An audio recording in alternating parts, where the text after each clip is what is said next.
So when you visit someone's home, you want to know the basic rules so you don't accidentally offend anyone or make yourself uncomfortable. And the same applies to when you travel to another country. Every country has its own culture, unspoken rules, and their everyday habits. And the United States is no different. It's basically one of the most visited countries in the world, but many first-time visitors face surprises that they didn't expect. So that's why today we'll go through some of the do's and don'ts in America so you can blend in better and avoid any awkward moments and truly enjoy your trip. So if you're new to this channel, I'm Obrane as always. In this channel, I share valuable information about traveling abroad, upcoming conferences, work and study opportunities, and everything you need to build your career internationally. So let's dive in. So the first thing you need to notice is the US doesn't allow everyone to just walk in. If you are from a country that qualifies under the visa waiver program, you will still need an ESTA. That's the electronic system for travel authorization before the borders will be open for you. So it's quick and it doesn't cost much, fairly around $21. But without it, you'll be turned back at the airport. So for those who need the visa, the process might take a bit longer. That means you need to plan ahead. And also double check your passport validity, because many travelers get caught out because their passport is close to expiring. The US usually requires at least 6 months of validity left on your passport when you arrive. So imagine spending all that huge amount of money on your ticket only to be denied at the border because of a technicality. So this is one of the most important steps that needs to be checked before you embark on your journey. The next thing you need to notice, you need to plan your trip by region because US is so big. To understand that, to give you perspective, flying from New York to LA takes about the same time as flying from London to Dubai. That makes it a very long journey. So first-time visitors often underestimate the size and they try to squeeze too much into one trip. Like this same person will be willing to visit New York, Miami, LA, and San Francisco all in 2 weeks.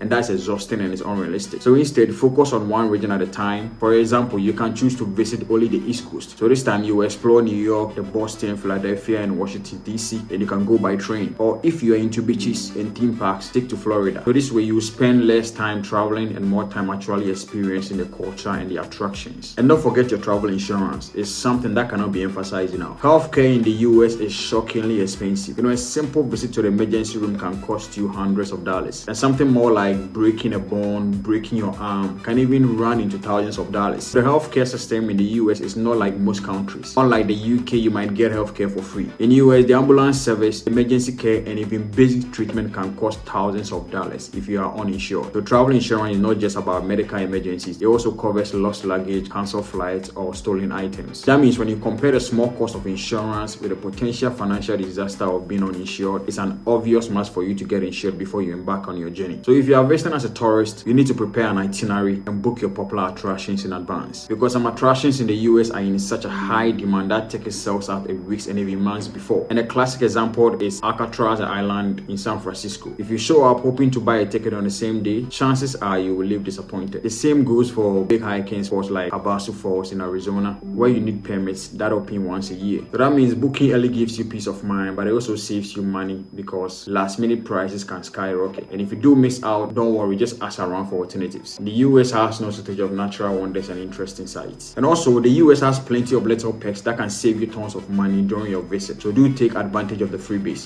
For example, there is no point of buying large bottled drink when many restaurants offer free refills on soft drinks. So you get into the restaurant, you order a small soda, and you can top it up as much as you want instead of paying for a large one. So in the US, you don't depend too much on public transport. If you are coming from a country like UK, Norway, Luxembourg, or other European countries, you might expect trains and buses to take you everywhere. But in the US, the bus system doesn't work that way. Outside of a few major cities like New York, Chicago, or Washington DC, public transport is limited. In many cities, buses stop running early and trains barely cover suburban areas. So if you plan to explore beyond city centers, renting a car is the most practical option. And this also gives you the freedom to stop at scenic spots along the way. This is something that buses or trains won't give you. And don't be surprised by sticker prices at the shops. In most countries like the UK, Germany, or any other European countries, the price tag is the final price, but this doesn't work in the US. When you see an item listed for $10, you'll probably end up paying more because sales tax gets added at the checkout point. And the amount depends on the state and it can vary from under 15 to nearly 10% increase. This feels frustrating if you are not prepared, so always expect to pay more than what's on the label. For example, a $50 shirt might actually cost you $55 once you are at the counter. When you get to the US, tipping is deeply rooted in the American culture. The wait staff, the bartenders, and even some drivers rely heavily on the tips as part of their income. And at a sit-down restaurant where they will bring your meal to you, the standard is 15 to 20% of your bill. When you get to the bars for drinking, leaving $1 or $2 per drink is expected. So if you're in groups too, an automatic gratuity of 18% might be added to your bill. So heads up on that. Even though most places accept cards, but cash is still king. So do well and carry some cash on you for tipping and other stuff. But assuming if you don't tip, it's not just considered rude, it can also affect how quickly you are served in the future. Joints like McDonald's or Starbucks or any other fast food joints, you don't need to tip. But visiting the US and you are in the tipping type, just get along with it and have a comfortable day. In many US cities, smoking cigarettes in public is heavily restricted. It looks like a crime. So there are designated smoking areas and you are expected to stay away from entrances, parks, and even crowded sidewalks when smoking. Ironically, marijuana is legal and socially accepted in some of the states, while cigarettes can get you dirty looks. So to avoid trouble, always look for signs or designated smoking spot before lighting up your cigar. And you need to note, the legal drinking age in the US is 21. So bartenders and shopkeepers are straight about checking your IDs. Even if you are just 1 month shy of 21, you won't be served. In fact, some stores will card you even if you look much older, because if they fail to check, they risk heavy fines or losing their license. So don't take it personal. It's just how the law works in the US. And in the US, there are two sensitive topics we don't discuss or debate on: politics and gun rights. These are the most sensitive topics to talk about or debate on, especially if you are interacting with people you don't know well enough. Even casual conversations can quickly turn into arguments. So unless you know the person well enough and the setting feels appropriate, it's always better to avoid these discussions. It's advisable you stick to safer small talks like sports, discuss about food and or travel experiences with strangers, but don't ever discuss anything concerning politics or gun control. It might not be good. So the US is incredibly diverse.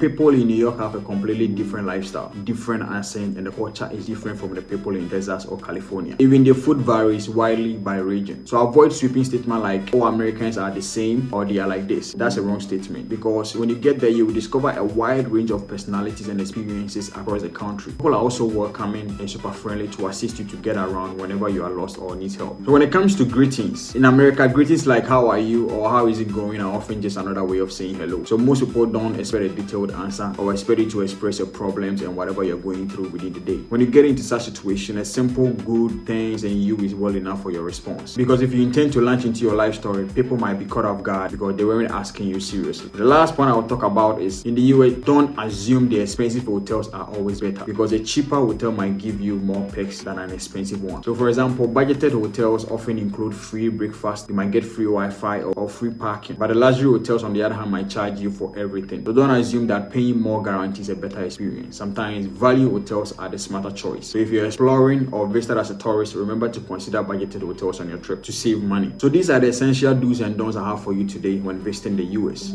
By understanding these cultural differences and practical tips, you will save enough money, avoid misunderstanding, also enjoy a much smoother trip. And always remember, traveling is all about experiencing new cultures with respect and curiosity. If you found this video helpful, give it a like, subscribe my channel for more travel guides, and share this with someone who is planning their trip to the US. I'm your Obrane as always, my crowd.